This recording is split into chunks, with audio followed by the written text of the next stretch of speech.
മോഹനിലേക്ക്. ഹരിമോഹൻ, ഇപ്പോൾ ഹർജിക്കാരോട് ഹൈക്കോടതി പറഞ്ഞിരിക്കുന്നത് നിസ്സാരമായ കാര്യങ്ങൾ മുൻനിർത്തി CBI അന്വേഷണം ആവശ്യപ്പെടരുത് എന്നുള്ളതാണ്. നിലവിലെ അന്വേഷണത്തിൽ പൂർണ്ണ വിശ്വാസം രേഖപ്പെടുത്തുകയും ചെയ്യുന്നു.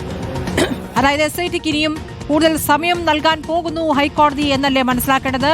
സമയമെടുത്തായാലും കൃത്യമായ പ്രതികളിലേക്ക് എത്തുക, തെളിവുകൾ ശേഖരിക്കുക എന്നല്ലേ ഇപ്പോൾ ഹൈക്കോടതി വ്യക്തമാക്കുന്ന ഹരിമോഹൻ? അതായത് ഇനി സ്വാഭാവിക ജാമ്യത്തിൽ മുഴുവൻ പ്രതികളും പുറത്തിറങ്ങിയാലും അന്വേഷണത്തെ അത് ബാധിക്കില്ല എന്ന ആത്മവിശ്വാസം കോടതി പ്രകടിപ്പിക്കുമ്പോൾ നമ്മൾ പുറത്തേക്ക് കാണാത്ത തെളിവുകൾ അടക്കം കോടതിയുടെ പക്കലുണ്ട് എന്നുകൂടി കരുതേണ്ടി വരില്ലേ ഹരിമോഹൻ?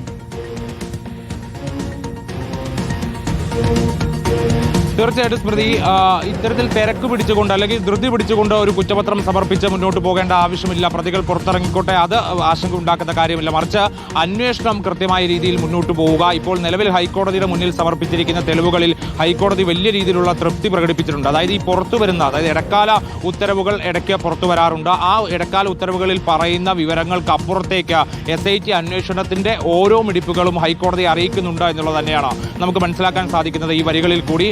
അത്രത്തോളം ഹൈക്കോടതി തൃപ്തി രേഖപ്പെടുത്തിയിട്ടുണ്ട്. മാത്രമല്ല, തുടക്കം മുതൽക്ക് തന്നെ മറ്റൊരു ഏജൻസിയുടെ അന്വേഷണത്തെ ഹൈക്കോടതി വലിയ രീതിയിൽ എതിർക്കുന്നുണ്ട്. അതിന് കാരണം ഹൈക്കോടതിയുടെ മേൽനോട്ടത്തിൽ ഏറ്റവും സമർത്ഥരായ ഉദ്യോഗസ്ഥരെ വെച്ചുകൊണ്ടാണ് ഒരു പ്രത്യേക സംഘം രൂപീകരിച്ചത്.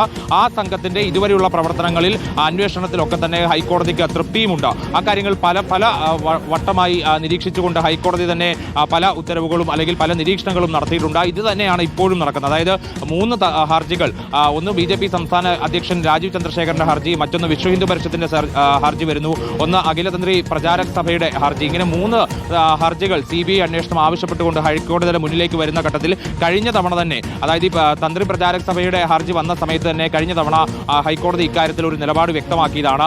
CBI അന്വേഷിക്കേണ്ടതിന്റെ ആവശ്യകത എന്താണ് എന്നുള്ള ചോദ്യം ഹൈക്കോടതി അന്ന് തന്നെ ഉന്നയിച്ചതാണ്. അതായത് SITയുടെ അന്വേഷണത്തിൽ ഏതെങ്കിലും നിലയിലുള്ള പാകപ്പിഴകൾ ഉണ്ടായിട്ടുണ്ട് എന്നുണ്ടെങ്കിൽ അത് ഹൈക്കോടതി, അതിന് മേൽനോട്ടം വഹിക്കുന്ന ഹൈക്കോടതി തന്നെയാണ് അക്കാര്യത്തിൽ ഒരു വ്യക്തത വരുത്തുന്നത്. SITക്ക് ആശ്വാസമാകുന്ന തീരുമാനം ഹൈക്കോടതിയിൽ നിന്ന് വരുന്നു. ഒപ്പം തന്നെ സർക്കാരിനെ കുറ്റപ്പെടുത്തിക്കൊണ്ട് പ്രതിപക്ഷം ചില കാര്യങ്ങൾ പറയുമ്പോൾ സർക്കാർ ഇടപെടുന്നു SITയിൽ എന്നുള്ള കാര്യം അത് പൂർണ്ണമായും തള്ളുകയാണ് ഹൈക്കോടതി എന്ന് വേണം മനസ്സിലാക്കാൻ.